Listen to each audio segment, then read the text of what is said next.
Good afternoon. It's 18th of June 2019. Welcome to From the Crow's Nest. How are we all? Hope everyone's having a lovely day.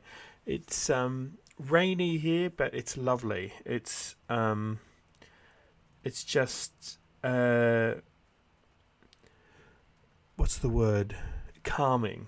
I'm here listening to the rain sort of coming down on the top of my studio here, and it's just beautiful. And we had a bit of thunder this morning, which was lovely. So today we're going to be talking about water babies. We're going to be talking about water spirits, and we're going to be talking first of all, though, is about Understories. Here we go. Look at this. Oh, there we go. By Whalebone and Jean Atkin. These are a series of music and poetry, which is just fantastic. It's just come in the post today, so I'm very, very excited about it. I've heard some of the music on YouTube, and I'll link below. You should follow them on Twitter as well if you're watching on Twitter, but also go check out their YouTube, because it's wonderful stuff. And let me quickly read to you what it says on the back. Understories is a brush with the new folklore of Shropshire. Here are urban and rural myths and tales just out of living memory. Oh, can you hear that? There's a helicopter going by. Oh, what's going on out there? Oh, how? Huh. Well, we'll just have to deal with that for a little bit. The helicopter's flying around. I wonder if they're looking for me. Here are urban, rural myths and tales just out of living memory. They are common, uncommon. Discover Shropshire's last wolves and cloggers, its haunted roundabouts, pigs, railway lines, and oak trees, not to mention the boy who burrowed under a church. Understories is a delightful, grounded, and musical collection of poems that remind us, through its bright singing stories, how history is ravelled around memory, community, and habitation. That this is living, this is. So, I think it's absolutely wonderful. I've just been having a quick read through. It's fantastic stuff. Let me just quickly show you. I mean, it's got lovely photographs as well. It's well worth it. And there's the CD. It's going to be interesting. I haven't got a CD player. I'll have to drag out my USB. Oh, there goes the train. I have to drag out my USB CD player and rip it into. So I can listen to it. I'm really looking forward to that. Okay, so on to water babies and to water spirits. So what are water babies? So water babies was a children's novel by Charles Kingsley. It was written between 1962 and 63 as a serial, and then published in its entirety in 1963.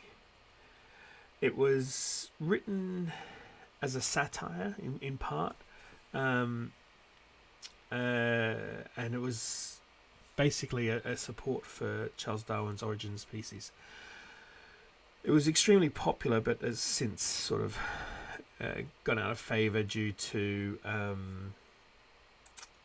prejudices that are shown in the story against the Irish, Jews, Catholics, Americans.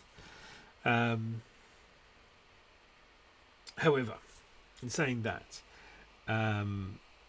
it's a story of redemption, really.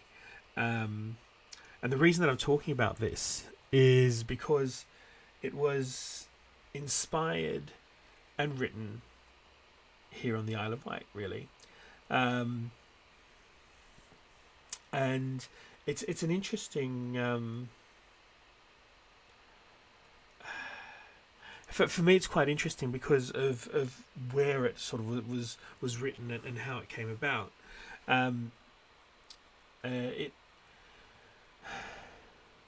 It the story is about these creatures called water babies that live in the streams and so forth. And although it is supposedly based around the story of a chimney sweep, it is inspired by an actual chimney sweep. I wonder how much it was actually based on Isle of Wight folklore of the water elves and the water spirits, because there's a great tradition of that through the entire island. You know, I mentioned them before, the three sisters, which represent the three main rivers on the island. But there's also all sorts of goblins and things to do with the water. You know, there's my lip balm again. I better put that down. There's the story. You know, the water plays heavy, and heavily influences a lot that happens on the island. A lot of myth and folklore and storytelling.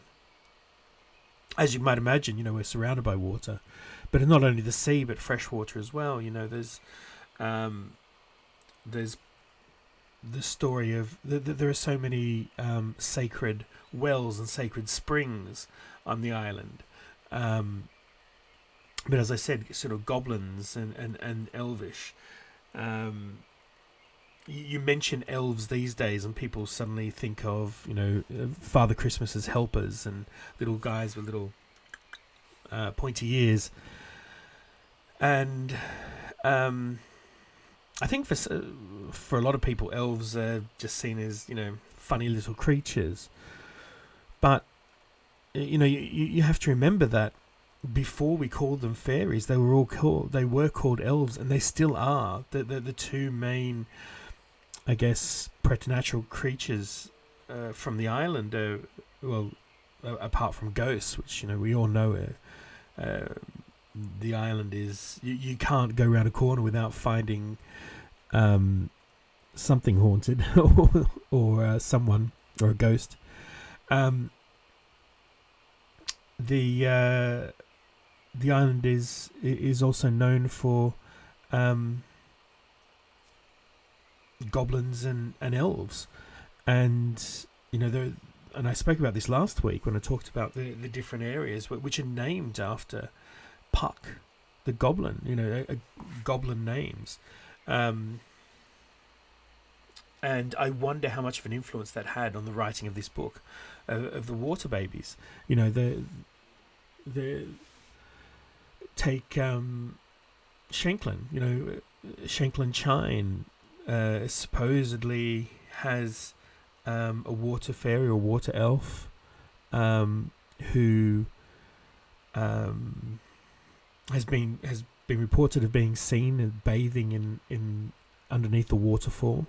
The waters there were used for many centuries to bless children, to wash away their sins, but also to wash away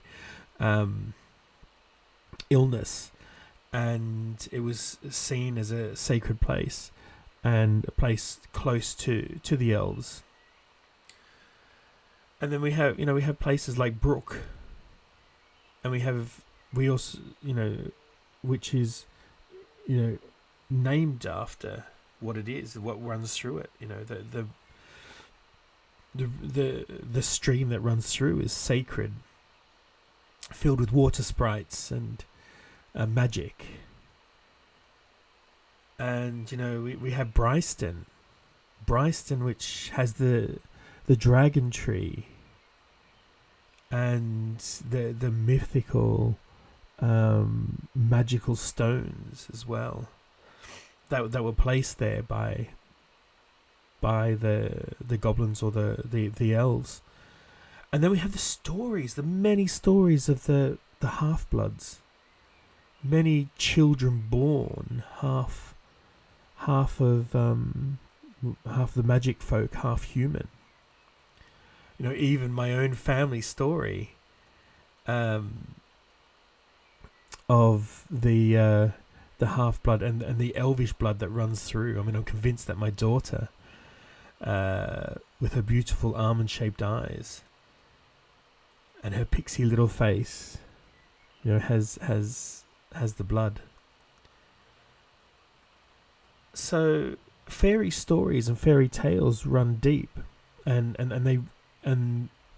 collectively, they all seem to center around the water in some way, in some form. Living in these springs, coming from the springs, being taken away to the other place, the place of the magical creatures.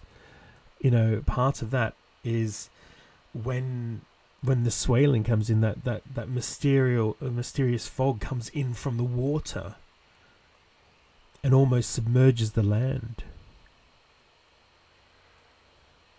So that's I think it's something to think about, and I wonder whether when writing the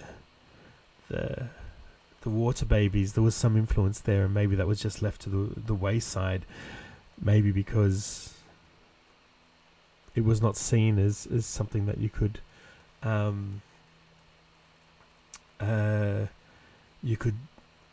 take part of or use as inspiration, but I think it has to have some sort of inspiration on the water babies. So I think that's about it for today. I'm trying to keep them down to around about 10 minutes. I say that every day, and I always overrun. I'm going to try. It's nearly 12 minutes now. Thank you so much for joining me for today. I hope you enjoyed today's conversation. If you have anything that you'd like me to talk about on my shows, please let me know. Anything that you're interested in, and I'll happily talk about it. If you have any interesting stories that you'd like me to read on Fridays, I'm thinking of designated Fridays to Weird Story Friday. That's where I'm going to read your stories, and they don't have to be centered around the Isle of Wight. They can be centered anywhere. We've already got 2 really great stories. I'd like to have another one if at all possible. Anyway, have a great day. I hope it is wonderful where you are. Thank you very much for joining me, and bye-bye.